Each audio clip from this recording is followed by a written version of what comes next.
Selamat datang di channel Audio Story Indonesia. Semoga penonton video ini mendapatkan kesehatan dan rezeki yang berlimpah. Jangan lupa like, komen, dan subscribe untuk mengetahui episode selanjutnya. Kisah kali ini menceritakan tentang sanggar tari klasik yang lama terbengkalai kembali dibuka oleh Bu Ratna, mantan penari kawakan. Sari, siswi SMA berbakat yang punya mimpi menjadi penari profesional. Saat pertama kali datang, Sari merasakan hawa dingin yang tidak biasa. Beberapa cermin di ruang latihan retak, seperti membentuk pola wajah menjerit. Di tengah latihan, Sari melihat sosok gadis lain di barisan penari, tapi tak seorang pun mengaku melihatnya. Apa yang akan terjadi selanjutnya?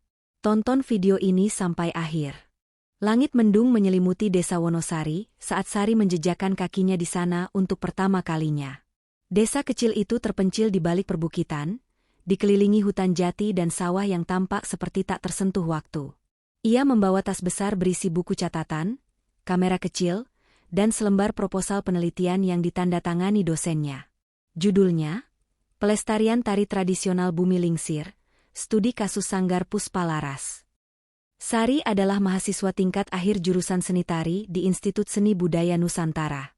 Ia memilih topik yang tak biasa, tari tradisional yang nyaris punah, untuk skripsinya, berharap menemukan sesuatu yang otentik dan tak banyak dijamah. Nama tari Bumi Lingsir muncul dari artikel tua di arsip perpustakaan, menyebutkan bahwa tarian itu hanya ditampilkan dalam upacara tertentu, dan kini sudah tak pernah dipentaskan sejak puluhan tahun lalu. Setibanya di desa, Sari disambut dingin. Penduduk tak banyak bicara, hanya mengarahkan ke rumah seorang perempuan tua bernama Bu Marni, mantan penari dan guru tari terakhir dari Sanggar Puspalaras. Sanggar itu terletak di pinggir desa, berdiri suram di antara pohon-pohon bambu tua. Bangunannya dari kayu jati, catnya memudar, dan atap gentengnya sudah sebagian runtuh. Di halaman depan, ada patung wanita menari dengan wajah tanpa ekspresi, sebagian tertutup lumut. Langkah Sari terasa berat saat melewati gerbang sanggar itu. Bu Marni muncul dari balik pintu. Wajahnya keriput dan keras, tapi matanya tajam. "Kau dari kota?" tanyanya tanpa basa-basi. "Saya Sari, Bu. Dari SBN. Mau belajar tentang tari Bumi Lingsir." Bu Marni diam lama, seolah mempertimbangkan sesuatu yang lebih dari sekadar menerima tamu. Ia mengangguk pelan lalu mempersilakan masuk. Di dalam, ruangan utama sanggar masih terawat. Lantai kayu bersih, cermin panjang di dinding masih utuh meski buram. Di pojok ruangan, ada meja kecil dengan dupa dan foto-foto penari masa lalu. "Kau yakin mau mempelajari tari itu?" tanya Bu Marni sambil menuangkan teh. Sari mengangguk. "Saya ingin menghidupkan lagi yang nyaris punah, Bu. Ini warisan budaya." Bu Marni tertawa kecil, tapi tawanya dingin. "Kadang, yang punah itu memang seharusnya punah." Malam itu, Sari menginap di rumah Bu Marni. Saat malam turun, suasana desa berubah. Angin berhembus lirih seperti bisikan. Di luar jendela, pohon-pohon bambu bergoyang tanpa suara. Sari sempat terbangun tengah malam karena mendengar suara gamelan, lirih, seperti dimainkan dari kejauhan. Ia keluar kamar, tapi hanya menemukan keheningan dan kegelapan pekat. Pagi harinya, ia memutuskan untuk mulai melihat-lihat sanggar. Ia masuk sendiri sementara Bu Marni pergi ke pasar. Saat membuka pintu, aroma kemenyan samar menyeruak. Sinar matahari pagi masuk melalui celah-celah papan kayu, memantulkan bayangan di lantai. Sari menyalakan kamera dan mulai merekam isi ruangan. Saat menatap cermin panjang di dinding, ia merasa seperti ada sesuatu yang aneh. Ia berdiri di depan cermin, mengangkat tangan, menirukan gerakan sederhana tari klasik. Namun, ada sesuatu yang ganjil, pantulan di cermin terasa tidak selaras. Gerakannya sedikit lebih cepat. Dan ada bayangan samar di belakangnya, seolah seseorang berdiri beberapa langkah di belakang. Ketika Sari menoleh, ruangan kosong. Ia mengabaikannya, mengira hanya efek cahaya atau perasaannya saja. Tapi saat ia melangkah keluar dari sanggar, sesuatu tergantung di gagang pintu kayu. Selembar selendang merah kusam, melilit seperti baru digunakan menari. Sari memandanginya bingung. Ia yakin selendang itu tidak ada tadi pagi. Ia membawanya masuk, berniat bertanya pada Bu Marni nanti. Saat malam kembali tiba, mimpi itu datang. Dalam tidurnya, Sari melihat dirinya menari di sanggar gelap. Lantainya dingin, angin menderu di sekitar. Di sekelilingnya, sosok-sosok berpakaian tari berdiri diam, mengawasinya. Di antara mereka, satu sosok menonjol, tinggi, anggun, berselendang merah, tapi wajahnya tersembunyi. Sosok itu ikut menari, langkahnya persis seperti Sari, namun sedikit lebih lambat dan sedikit lebih menyeramkan. Ketika Sari berhenti, sosok itu tidak. Ia terus menari hingga kepala perlahan menengok ke arah Sari, memperlihatkan senyum lebar, terlalu lebar, di wajah yang mulai membusuk. Sari terbangun dengan napas tersengal. Ia basah oleh keringat. Di pangkuannya, selendang merah itu tergeletak, meski semalam ia menggantungnya di dinding. Pagi itu, suasana desa Wonosari lebih sepi dari biasanya. Kabut masih bergelayut rendah di antara pepohonan bambu, meskipun matahari sudah mulai tinggi. Sari duduk di beranda rumah Bu Marni, memandangi selendang merah yang kini terlipat rapi di pangkuannya. Ia belum menceritakan mimpinya kepada siapapun. Tapi rasa dingin dari mimpi itu belum juga hilang, seperti masih menempel di kulitnya. Selendang itu seharusnya tidak ada di sini.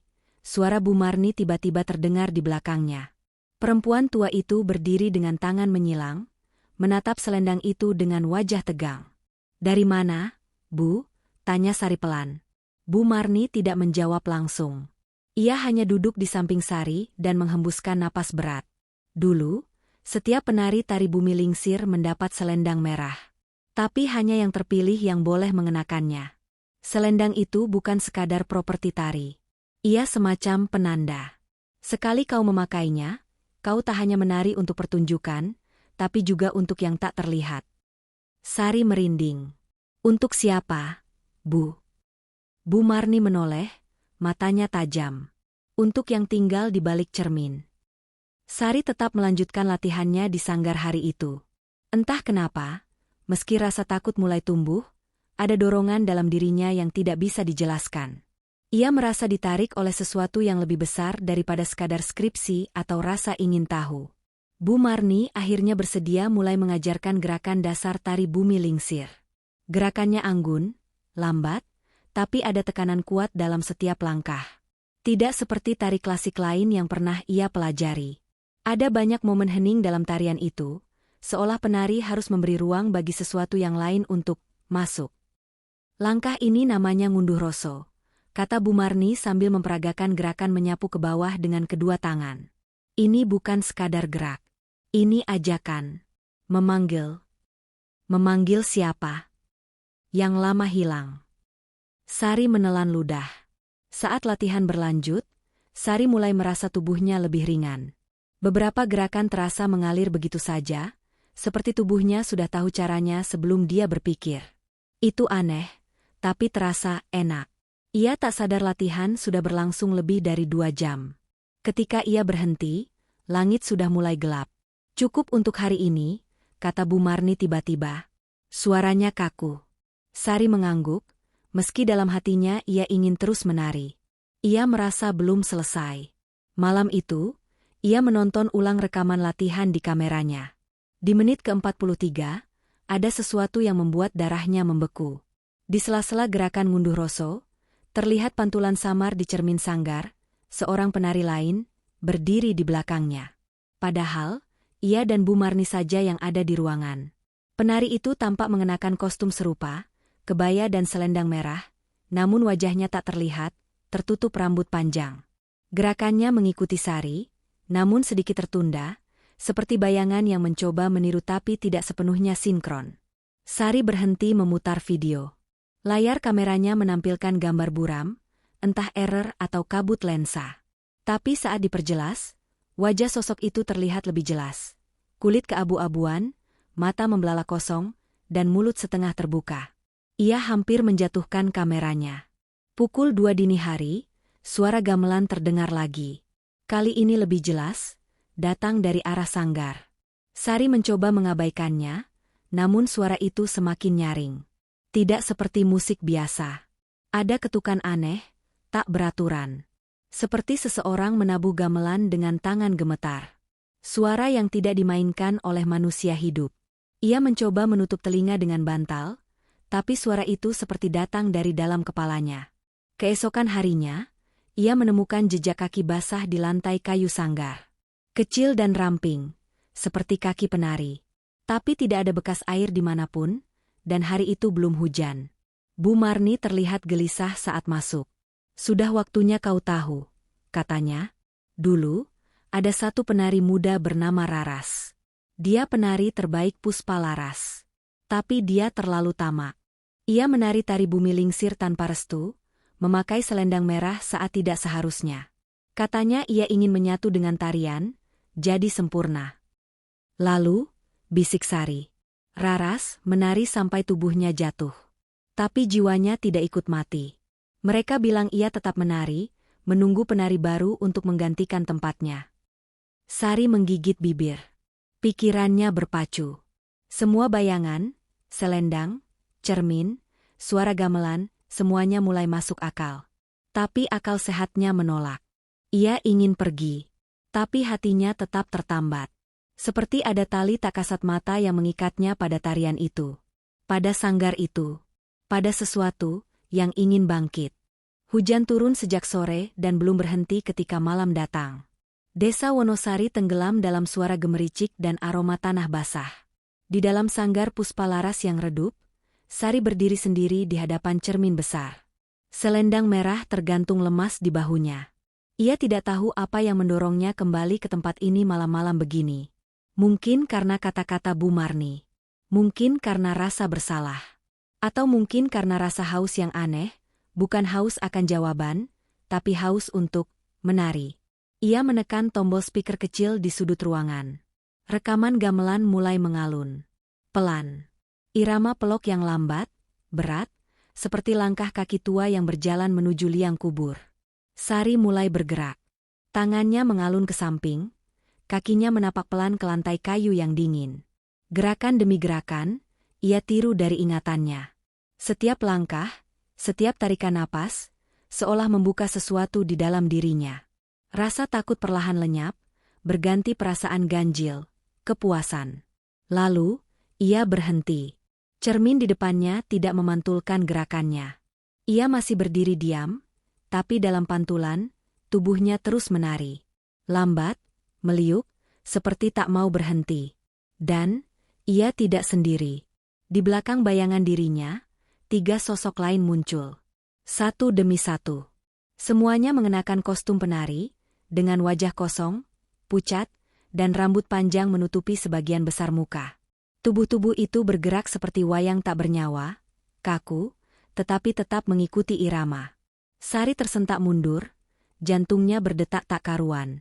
Namun musik tak berhenti, malah semakin keras. Terdengar jelas dari segala arah. Bukan dari speaker kecil itu. Tidak mungkin. Ini seperti gamelan asli. Seperti panggung besar sedang pentas di sekitarnya. Lantai sanggar bergetar pelan. Cermin mulai berembun, meski udara di ruangan kering. Sari mundur 2 langkah, tetapi kemudian berhenti. Ada suara di dalam kepalanya, tidak berbahasa, hanya semacam getaran panggilan. Ia mulai menari lagi, tanpa sadar. Gerakannya bukan dari pelajaran Bu Marni. Ini gerakan yang belum pernah diajarkan. Tapi tubuhnya tahu. Tangannya tahu. Kakinya tahu. Mata Sari mulai memerah. Selendang merah terangkat dan melilit erat di pinggangnya sendiri. Kemudian, dari cermin itu, satu sosok melangkah keluar. Bukan bayangan. Bukan ilusi. Sosok itu nyata. Penari dengan selendang robek dan tubuh membungkuk. Kulitnya pucat kebiruan, seperti bangkai yang sudah lama tenggelam. Rambutnya kusut dan basah. Tapi gerakannya indah. Mengerikan, tapi indah. Sari terpaku. Ia tidak bisa berhenti. Sosok itu mengangkat tangannya. Sari menirunya. Mata mereka saling bertemu. Dan dalam sorot mata kosong itu, Sari melihat sesuatu, kenangan yang bukan miliknya. Ia melihat panggung tua di masa lalu. Lampu minyak. Penonton yang bersorak. Gadis muda menari dengan semangat membara. Lalu darah. Suara jeritan. Tubuh yang kejang. Jantung yang berhenti di tengah gerakan terakhir. Raras. Ia melihat nama itu melintas dalam pikirannya. Raras. Penari yang menari terlalu jauh. Sari menjerit, tapi tak ada suara keluar dari mulutnya. Seolah udara di ruangan telah diambil alih. Matanya terbuka lebar saat tubuhnya melayang sesaat, lalu mendarat kembali ke lantai dengan gerakan tari yang mustahil dilakukan manusia biasa. Langkah-langkah para roh penari kini bergema dari segala arah. Tidak hanya satu, tidak hanya tiga, tapi banyak. Terlalu banyak. Mereka menari bersama. Sari di tengah lingkaran. Lalu tiba-tiba, musik berhenti. Cermin meledak tanpa suara. Pecahannya tidak jatuh, melainkan melayang di udara, membentuk lingkaran di atas kepala Sari. Dari kepingan itu, bayangan wajah-wajah hancur menatapnya. Satu demi satu, roh-roh itu menyatu kembali ke bayangannya. Seluruh kekuatan mereka mengalir ke tubuh Sari yang kini terkulai. Ia pingsan, tubuhnya jatuh dengan posisi tangan masih membentuk mudra terakhir tarian. Beberapa jam kemudian, Bu Marni tiba di sanggar setelah mendengar suara gamelan dari rumahnya. Ia menemukan Sari tergeletak di tengah ruangan, kulitnya pucat, napasnya dangkal. Tapi tubuhnya kaku. Posisi tangan dan kakinya membentuk pola sempurna gerakan akhir tari bumi lingsir. Bu Marni menunduk, menyentuh kening Sari. Air mata mengalir di pipinya. Ia tahu, gerbang telah dibuka lagi. Dan kali ini, bukan hanya satu roh yang bangkit. Sari membuka matanya perlahan. Atap kayu rumah Bu Marni menyambut pandangannya, tapi cahaya tampak redup dan suram. Tubuhnya berat, seperti baru bangun dari tidur yang terlalu panjang. Ia mencoba duduk, namun rasa sakit menjalar dari punggung ke leher, dan seluruh tubuhnya seperti dipukul habis-habisan. "Jangan banyak bergerak dulu," suara Bu Marni muncul dari samping. Ia duduk di kursi, menggenggam kain basah, menatap Sari dengan wajah penuh kekhawatiran yang sudah tidak ia sembunyikan. "Apa yang terjadi?" tanya Sari lemah. "Aku ingat aku menari." Bu Marni hanya menunduk. "Kau menari sendiri, atau tidak sepenuhnya sendiri?" katanya perlahan. "Kau sudah membuka sesuatu yang seharusnya tetap tertutup, Sari. Gerbang itu tidak sembarangan. Tarian itu bukan cuma pertunjukan, itu persembahan." Sari memejamkan mata. Gambar-gambar dari malam itu kembali mengerubuti pikirannya. Wajah-wajah kosong, cermin yang meledak, tubuhnya melayang, roh-roh yang menari. Dan satu nama yang kini bergema makin kuat, Raras. "Dia masuk ke dalamku, ya?" suara Sari gemetar. "Aku bisa merasakannya. Dia ada di sini." Ia menyentuh dadanya, bergetar. Bu Marni mengangguk pelan. Tapi belum sepenuhnya. Belum terlambat. Hari itu langit desa terus kelabu. Awan pekat bergantung di atas hutan jati, dan burung-burung yang biasanya ramai di pagi hari, lenyap entah kemana. Warga desa mulai gelisah.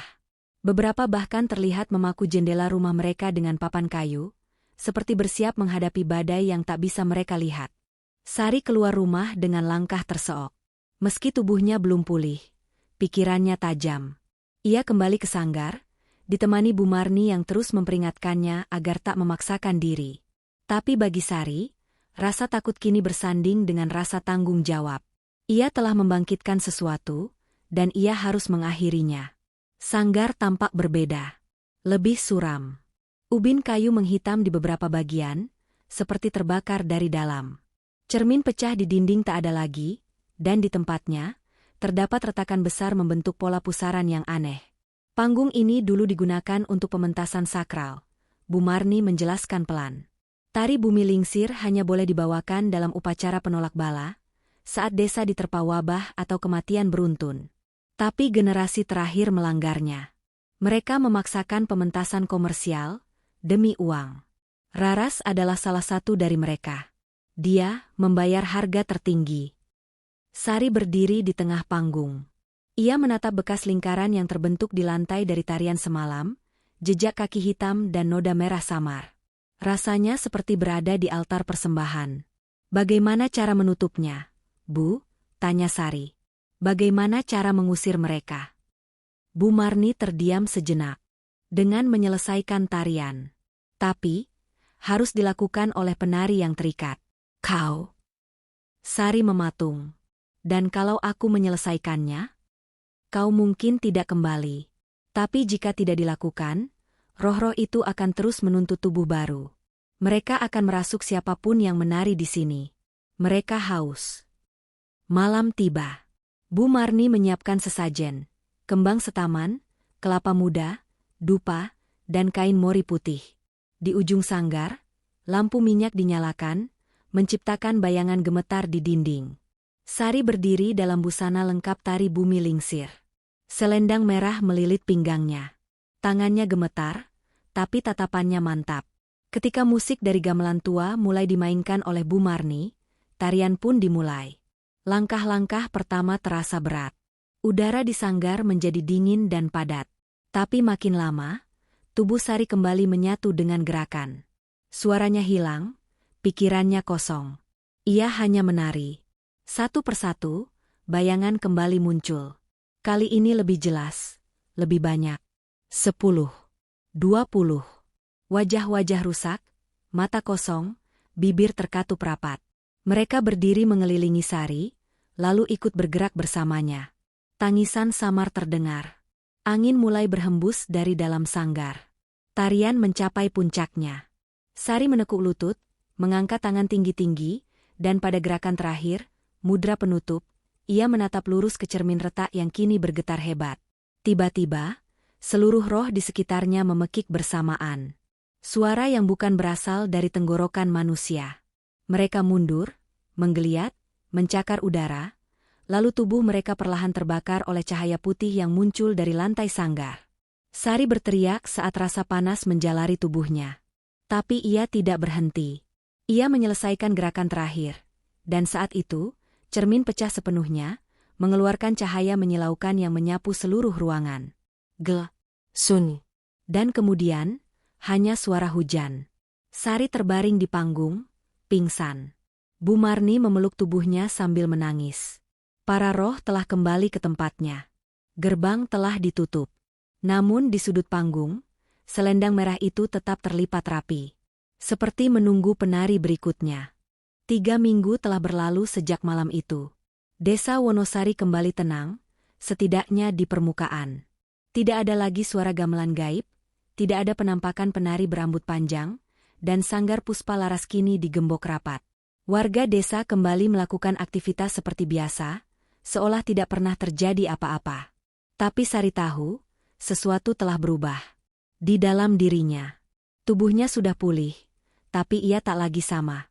Setiap malam, ketika semua lampu dipadamkan dan suara jangkrik mulai merayap di telinga, ia selalu terjaga. Dalam gelap, ia bisa merasakan langkah-langkah halus menari di pikirannya, gerakan yang kini telah tertanam seperti darah yang mengalir.